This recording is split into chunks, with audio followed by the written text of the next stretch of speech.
तो दोस्तों मूवी की शुरुआत इस बार फिर से लाइटनिंग मैक्वीन से होती है, जहां पर हम देखते हैं कि यहाँ पर एक कार रेस शुरू होने वाली है और मैक्वीन भी डॉक हडसन को बहुत याद कर रहा होता है। मैक्वीन के साथ रेस करने वाले सभी कार्स अब उसकी बहुत अच्छी फ्रेंड बन चुके होते हैं। कार्स एक दूसरे की रेस्पेक्ट भी करते हैं और एक दूसरे के साथ हंसी मजाक भी करते हैं। फिर एक दिन रेस कोर्स पर मैक्वीन और उसके दोस्तों की वजह कोई और न्यू जनरेशन की कार आ जाती है जिसका नाम जैक्सन स्टॉर्म था और वो ये रेस को जीत भी जाता है। सभी मीडिया वाले जैक्सन को कवर करने के लिए आगे आ जाते हैं, लेकिन मैक्वीन को ये समझ में नहीं आता कि आखिर ये न्यू जनरेशन की कार रेस जीत कैसे सकती है। यहाँ जैक्सन भी मैक्वीन को बहुत नीचा दिखाता है। फिर सीन को एक शो की ओर दिखाया जाता है जहाँ कुछ कार्स बोलते हैं कि ये काफी न्यू जनरेशन की कार है जिसके अंदर हाई टेक्नोलॉजी का व्हील्स एंड इंजन सेट किया गया है, तो ये मैक्वीन को बिल्कुल हरा सकती है। ये सब सुनकर मैक्वीन को भी काफी बुरा लगता है। फिर सीन को एक रेस की ओर दिखाया जहाँ मैक्वीन जैक्सन को हराने के लिए जी जान लगा देता है, पर वो अपने टायर्स पर ध्यान नहीं दे पाता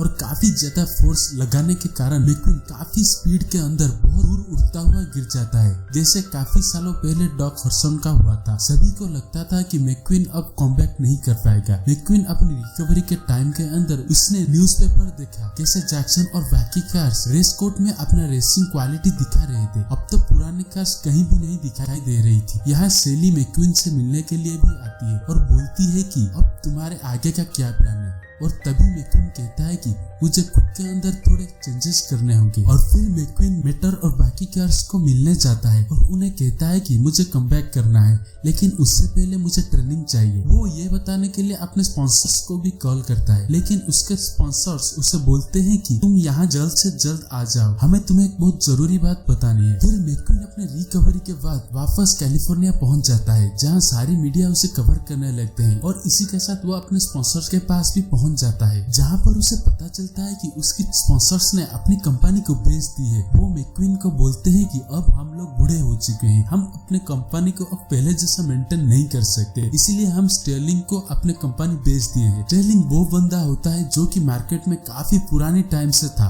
और वैसे भी अब तुम्हें काफी अच्छी ट्रेनिंग की जरूरत है और हम तुम्हारे ट्रेनिंग को अच्छे से मेंटेन नहीं कर पाएंगे। मैक्वीन ये बात सुनकर बहुत उदास हो जाता है क्योंकि वो अपने पुराने स्पॉन्सर के साथ बहुत टाइम से था और स्टेर्लिंग से मिलने के बाद मैक्वीन को अब बुरा नहीं लगता क्योंकि स्टेर्लिंग ने ट्रेनिंग सेंटर को काफी अच्छी तरह से मॉडिफाई की थी और वहाँ पर मैक्वीन के साथ डॉक हडसन की भी चीजें और तस्वीरें वहाँ पर टंगी हुई थी। मैक्वीन उस पूरे ट्रेनिंग सेंटर को अच्छी तरह से देखता है जहाँ पर बहुत सारे न्यू कार्स होती है जिनके पास हाई टेक्नोलॉजी है और वो वहाँ पर बहुत अच्छे तरीके से ट्रेनिंग कर रहे होते हैं। फिर स्टेर्लिंग मैक्वीन का एक ट्रेनर से मिलाता है जिसका नाम क्रूस है जो कार्स को ट्रेनिंग दे रही थी। क्रूस मैक्वीन से मिलकर बहुत खुश हो जाती है और कहती है कि आप ही के कारण मैं रेस करना सीखी थी। और फिर सीन को शिफ्ट करके ट्रेनिंग की ओर दिखाया जाता है जहाँ क्रूस मैक्वीन को बहुत ही इनिशियल ट्रेनिंग दे रही होती है जिससे मैक्वीन को काफी इरिटेट फील होता है और वो क्रूस से बोलता है कि मुझे सिमुलेटर पर जाना है, वहाँ पर मैं अपनी रेस देखना चाहता हूँ और अपनी स्पीड को चेक करना चाहता हूँ।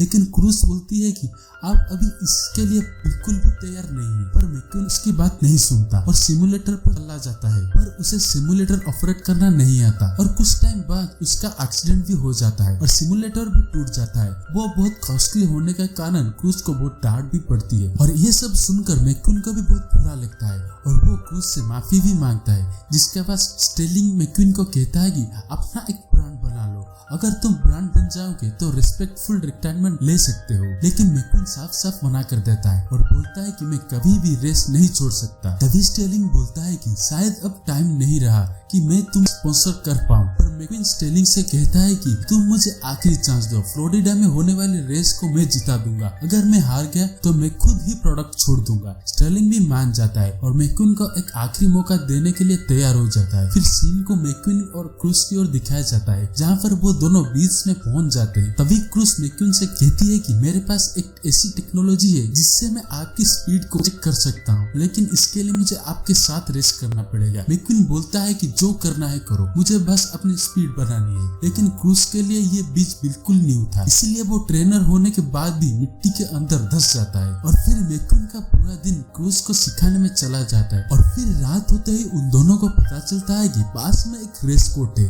जहाँ रेस होने वाली है, लेकिन मैक्विन वहाँ पर भेष बदल कर जाता है ताकि उसे कोई भी पहचान ना सके।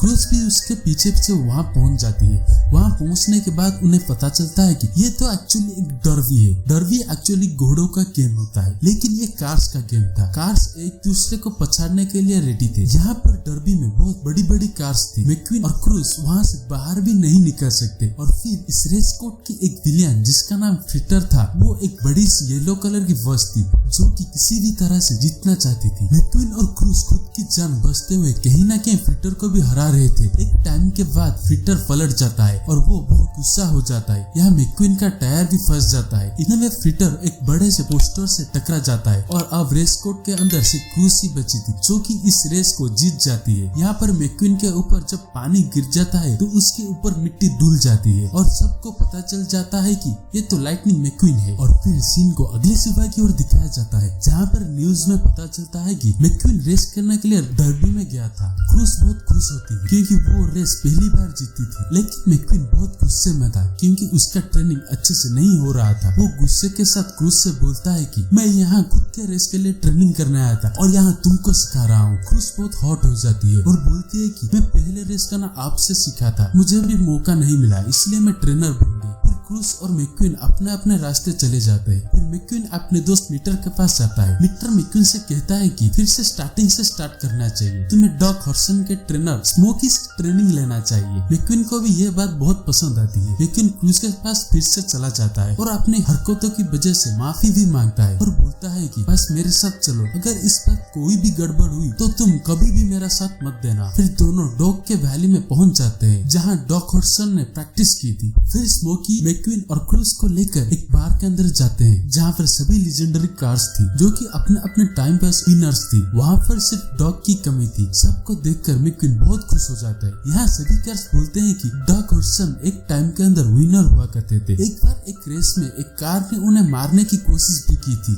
लेकिन उन्होंने बिना वॉल को टच किए ही एक जंप लिया था जो कि आज तक किसी ने नहीं किया है। ये सारी बात ये दोनों बहुत अच्छी तरह से सुन रहे थे, लेकिन तभी मैक्विन इमोशनल हो जाता है और बाहर भी आ जाता है। फिर स्मोकी मैक्विन के पीछे आता है। आखिर क्या वजह है कि जो तुम्हें यहाँ तक खींच के लाई है? मैक्विन कहता है कि पता नहीं, ये नई कार्स कैसे जीत रही है। तभी स्मोकी कहता है कि मुझे पता था कि तुम मेरे पास ट्रेनिंग के लिए एक ना एक दिन जरूर आओगे। तुम्हें आने के लिए बहुत देर कर दी, लेकिन कोई बात नहीं, मैं तुम्हें सब कुछ सिखा दूंगा। जिसके बाद स्मोकी मैक्विन को एक ऐसे रूम में ले जाता है जहाँ पर वो स्मोकी मैक्विन से बहुत कुछ कहता है और वो कहता है कि जब से तुमसे मिला था सिर्फ तुम्हारी ही तारीफ किया करता था।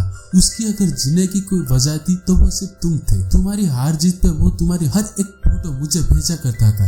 मैक्विन इस चीज को देखकर बहुत इमोशनल हो जाता है। फिर दोस्तों सीन को ट्रेनिंग की ओर दिखाया जाता है जहाँ स्मोकी मैक्विन की ट्रेनिंग स्टार्ट कर देते हैं, जहाँ क्रूस भी उसके हर टाइम थी और यहाँ मैक्विन को अलग अलग रूल्स भी सिखाए जाते हैं। क्रूस भी मैक्विन के साथ पूरी ट्रेनिंग ले रही थी और फिर सीन को रेस वाले दिन की ओर शिफ्ट किया जाता है जहाँ पर मैक्विन और क्रूस रेस के लिए निकल पड़ते हैं। यहाँ रेस शुरू होने का टाइम हो चुका था और मैक्विन का सबसे लास्ट वाला नंबर दिया जाता है। वो एकदम तैयार होकर रेस कोर्ट में पहुंच जाता है। यहाँ मैक्विन पहले डीमोटिवेट हो जाता है, लेकिन कुछ देर बाद उसे पुरानी चीजें याद आने लगती है और वो सभी कार्स के बीच में अपनी पुरानी रफ्तार के साथ आगे निकल जाता है। क्रूस भी मैक्विन की रेस को देखने के लिए रेस कोर्ट में आ जाती है, लेकिन स्टेर्लिंग उसे ऐसा करने नहीं देता। मैक्विन को समझ आ जाता है कि उससे अब आगे क्या करना चाहिए। वो आगे जाके एक पीठ पे रुक जाता है और क्रूस को कहता है कि तुम्हें बस मौका चाहिए था ना, लो अब मैंने तुम्हें मौका दिया, अब ये रेस तुम संभालो। पर स्टेर्लिंग साफ साफ मना कर देता है और बोलता है कि क्रूस उस रेस को ज्वाइन नहीं कर सकती।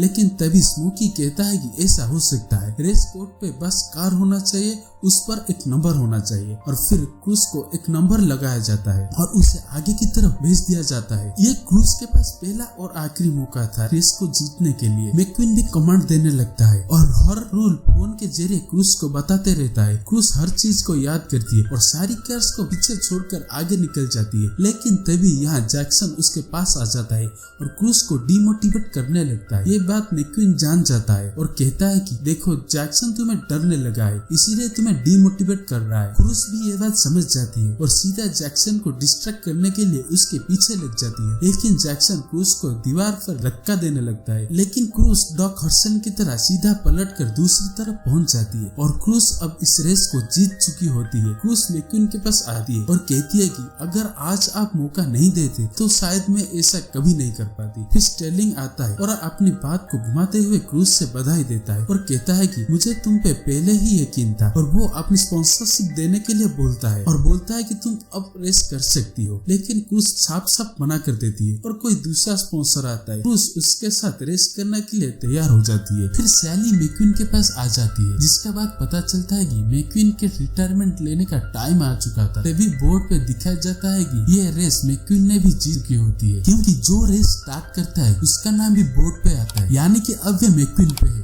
कि वो रिटायरमेंट कब लेगा या फिर नहीं। फिर मैक्विन को अब एक जरूरी काम करना है। वो अपने टाउन के अंदर पहुंच जाता है, जहां डॉक हडसन की सारी पुरानी कार्स को ले आता है और बताता है कि इतने साल डॉक हडसन ने यहाँ पर प्रैक्टिस किए थे। और फिर मैक्विन ने खुद को डॉक हडसन को सम्मान देते हुए उनके जैसा खुद को पेंट कर देता है। और दोस्तों, इसी की तरह इस मूवी की थर्ड पार्ट यहीं पर खत्म होती है।